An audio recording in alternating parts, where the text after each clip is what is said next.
Have you ever felt like your body was betraying you? That's exactly how I felt when arthritis started taking over my life. I'm Margaret, and just 2 years ago, I could barely hold my granddaughter's hand without wincing in pain. The simple joy of gardening. Gone. Knitting the sweaters my family loved. Impossible. Even getting out of bed became a dreaded morning ritual of pain and stiffness. The doctors just kept prescribing stronger medications with worse side effects. My husband Robert would watch helplessly as I struggled with pill bottles my swollen fingers couldn't open. There has to be a better way, I'd tell him through tears. And you know what? There was. But I found it in the most unexpected place. I never thought arthritis would define my golden years. At 67, I had plans, traveling with Robert, teaching my granddaughter to bake, finally starting that community garden I'd always dreamed about. But arthritis had other ideas. It started so innocently, just a little stiffness in my fingers after a day of yard work. Normal aging, I told myself. But within months, that occasional discomfort transformed into a constant companion. My knuckles swelled until they barely resembled fingers. My knees protested with every step. And my shoulders. Let's just say raising my arms to wash my hair became an exercise in torture. The pain wasn't just physical. There's something deeply isolating about chronic pain that's hard to explain to someone who hasn't experienced it. When you can't participate in family activities, when you're constantly saying, "I can't," or "maybe next time," you start to feel like you're watching life from behind glass. I was physically present, but unable to fully participate in my own life. My first doctor visit was frustrating, to say the least. "Osteoarthritis," he said matter-of-factly, barely looking up from his computer. "It's degenerative. We can manage the symptoms, but there's no cure." He prescribed an anti-inflammatory and sent me on my way. Just like that, as if he'd just told me I had a common cold, rather than a condition that was dismantling my quality of life piece by piece. The medication helped. At first. But my stomach couldn't handle it. Then came the stronger prescriptions, each with their own constellation of side effects. Weight gain. Dizziness. Digestive issues. I was trading one problem for another, and the arthritis pain was still there, lurking beneath the medication, ready to flare up at any moment. I remember the exact moment I decided something had to change. It was my granddaughter Lily's 7th birthday. She'd asked me to help her build the dollhouse she'd received as a gift. Such a simple request. But as I sat there on the floor, trying to manipulate those tiny pieces with my inflamed fingers, the pain became unbearable. I had to excuse myself to the bathroom, where I sobbed quietly, feeling utterly defeated. When I returned, Robert was helping instead, and the look of disappointment on Lily's face. Well, it broke something in me. That night, I told Robert, I can't live like this anymore. There has to be something else out there. That's when I really started researching.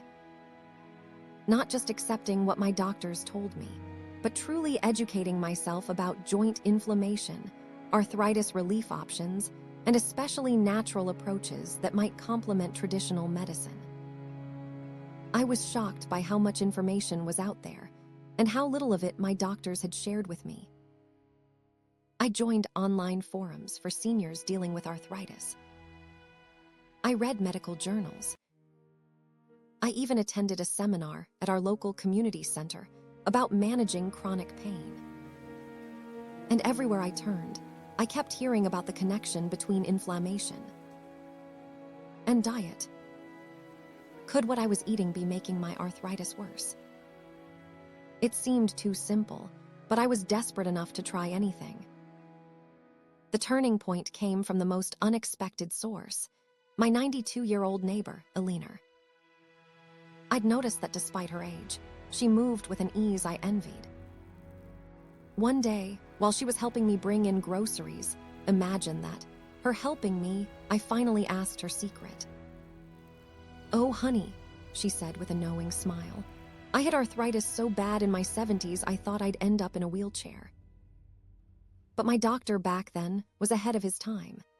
Alina explained how her physician had prescribed not just medication, but a comprehensive approach to managing joint inflammation.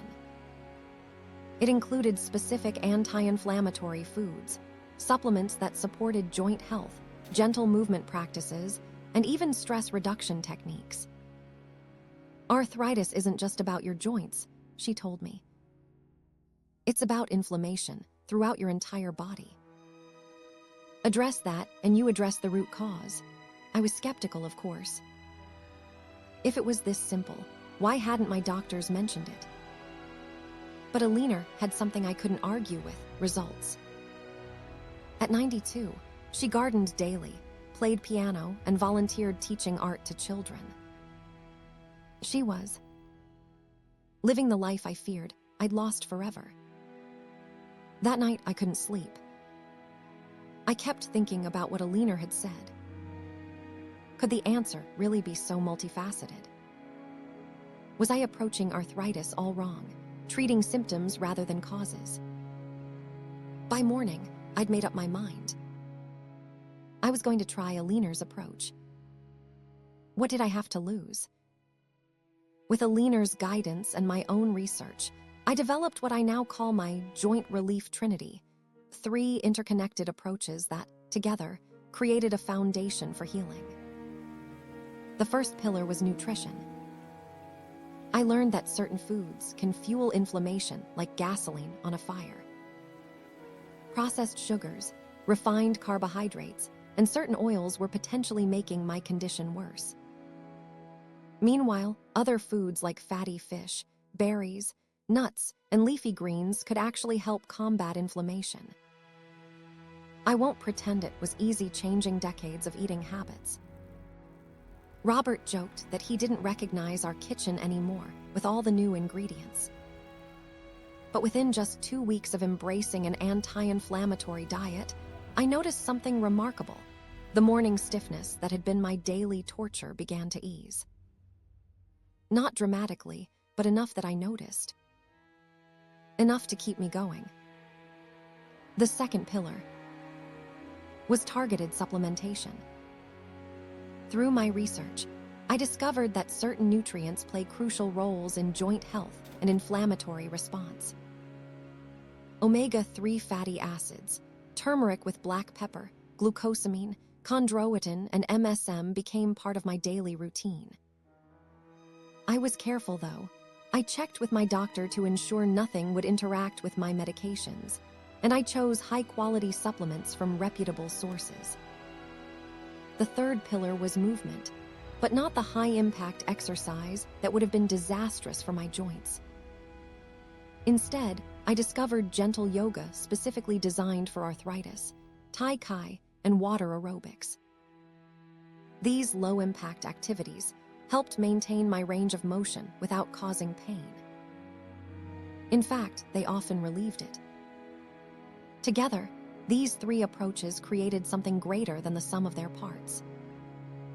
It wasn't an overnight miracle, but it was something even better: sustainable progress. Now, I want to be completely honest with you. This wasn't a straight path to recovery.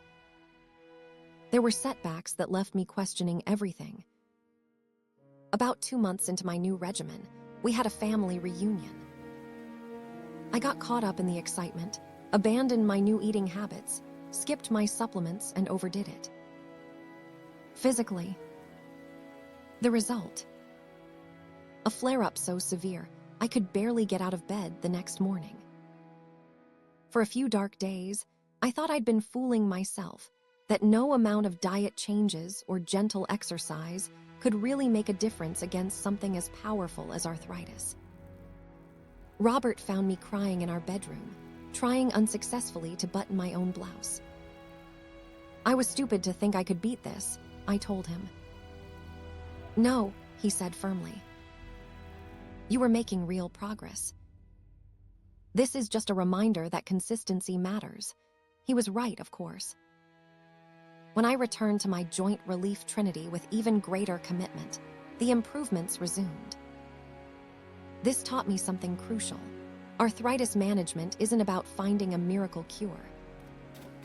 It's about consistent, daily choices that either feed inflammation or fight it. There were other challenges too. Social situations became complicated. Friends didn't understand why I declined certain foods or drinks. Family members sometimes inadvertently dismissed my approach as just another health fad. The medical establishment itself was often the most frustrating. Some doctors were outright dismissive of nutritional approaches to managing inflammation. But here's what kept me going: results that spoke for themselves. My pain levels, which I'd been tracking daily on a scale of 110, were trending downward. My mobility was improving. And perhaps most tellingly, I was reducing my dependence on pain medications. 6 months into my new approach to managing arthritis, something unexpected happened. Yes, my joint pain had decreased significantly. That was the goal, after all. But I began noticing other positive changes that I hadn't anticipated. My energy levels soared. The brain fog that I'd attributed to just getting older began to clear. My sleep improved dramatically. I was falling asleep faster and waking up feeling refreshed rather than stiff and exhausted. Even my mood became more stable and positive. Robert was the first to point it out. "You're laughing more," he said one evening as we played cards with friends, something I hadn't felt up to for months before starting my new regimen. "You seem like..." "You again." That's when I realized something profound. The inflammation I'd been battling wasn't just affecting my joints. It had been influencing my entire system, from my energy levels to my cognitive function to my emotional well-being. By addressing the root cause, inflammation, rather than just masking joint pain, I was experiencing whole-body benefits. My blood work confirmed it at my next checkup. My inflammatory markers were down. My blood pressure had improved. Even my cholesterol levels were better. My doctor was stunned. "Whatever you're doing," he said, "keep doing it." For the first time, I felt like I had agency in my own healing. I wasn't just passively taking medications and hoping for the best. I was actively participating in my health journey, making informed choices every day that supported my body's natural healing processes. And perhaps the most meaningful improvement of all, I could hold my granddaughter's hand again without pain. I could get down on the floor and play with her. I could bake cookies and knit sweaters and tend to my garden. I was reclaiming the life arthritis had stolen from me, one day at a time. About a year into my journey, something beautiful began happening. Friends and acquaintances started noticing the change in me. "Margaret, you're moving so much better," they'd say. Or, "What's your secret? You seem years younger." At first, I was hesitant to share my experience. Who was I to give health advice? I wasn't a doctor or a nutritionist. But then I remembered how desperate I had felt before finding this path, how alone in my suffering. If sharing my story could help even one person find relief from the prison of chronic joint pain, didn't I have an obligation to speak up? So I started small. I created a little informal support group, that met in my living room once a month. Just 6 of us at first, all seniors dealing with joint issues. I shared what I'd learned about anti-inflammatory nutrition, about supplements that support joint health, about gentle movement practices that maintain mobility without causing pain. The results were remarkable. Within months, every single person in that group reported improvements. Not miracles, I'm always careful not to promise that, but meaningful changes that improved their quality of life. Marion could play with her dog again. Thomas resumed his woodworking hobby. Judith went dancing for the first time in years. Our little group grew by word of mouth. Soon, we had to move to the community center because my living room couldn't hold everyone. I created simple handouts, summarizing what I'd learned about managing joint inflammation naturally. Nothing fancy, just practical information presented clearly. What moves me most are the stories people share. A woman in her 50s who thought her hiking days were over, now back on mountain trails. A grandfather who can roughhouse with his grandkids again. A retired teacher who feared she'd have to give up her beloved gardening, now tending to a flourishing backyard paradise. I'm not taking credit for their improvements. They did the work. They made the daily choices. They stayed consistent, even when results weren't immediate. I simply shared information that should be more widely available to everyone suffering from arthritis and joint inflammation. And that's why I'm sharing my story with you today. Not because I have all the answers, I certainly don't. Not because what worked for me will work identically for everyone. We're all different. But because too many people are suffering unnecessarily, unaware that there might be complementary approaches worth exploring alongside conventional medical treatment. Looking back on this journey, there are things I wish someone had told me from the start. Insights that might have saved me years of unnecessary suffering and limitation. First, I wish I'd understood that arthritis relief isn't usually found in a single solution. It's rarely just a pill, just a diet change, or just an exercise program. For most of us, lasting improvement comes from a comprehensive approach that addresses multiple facets of inflammation and joint health simultaneously. Second, I wish I'd known the critical importance of personalization. What works for one person might not work for another. Some find relief with certain supplements that others don't respond to. Some discover that specific foods trigger their inflammation, while others can eat those same foods without issue. Finding what works for your body requires patience, attention, and sometimes a bit of trial and error. Third, I wish someone had emphasized the power of consistency over intensity. It's not about making perfect choices for a week or a month. It's about making better choices more often than not, day after day, week after week. Sustainable changes that you can maintain for life will always outperform dramatic short-term measures. Fourth, I wish I'd understood earlier that age doesn't mean we must accept pain and limitation as inevitable. Yes, our bodies change as we get older. But much of what we attribute to just getting old is actually addressable, improvable, and sometimes even reversible when we give our bodies the right tools. And finally, I wish I'd known that hope itself is a powerful medicine. When you believe improvement is possible, not miraculous cures, but meaningful relief, you make different choices. You stay consistent with supportive practices.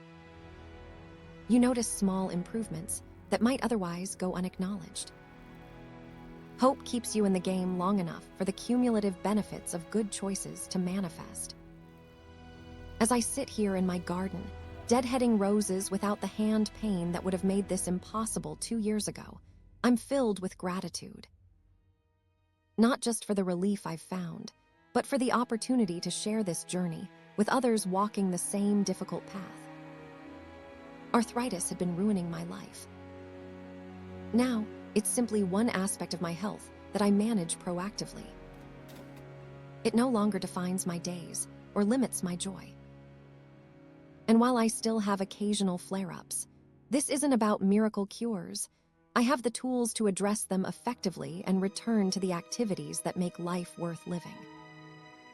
If you're suffering with joint pain and inflammation, if arthritis is stealing your quality of life, if you've been told there's nothing more to be done beyond managing symptoms with medications, please know there's hope.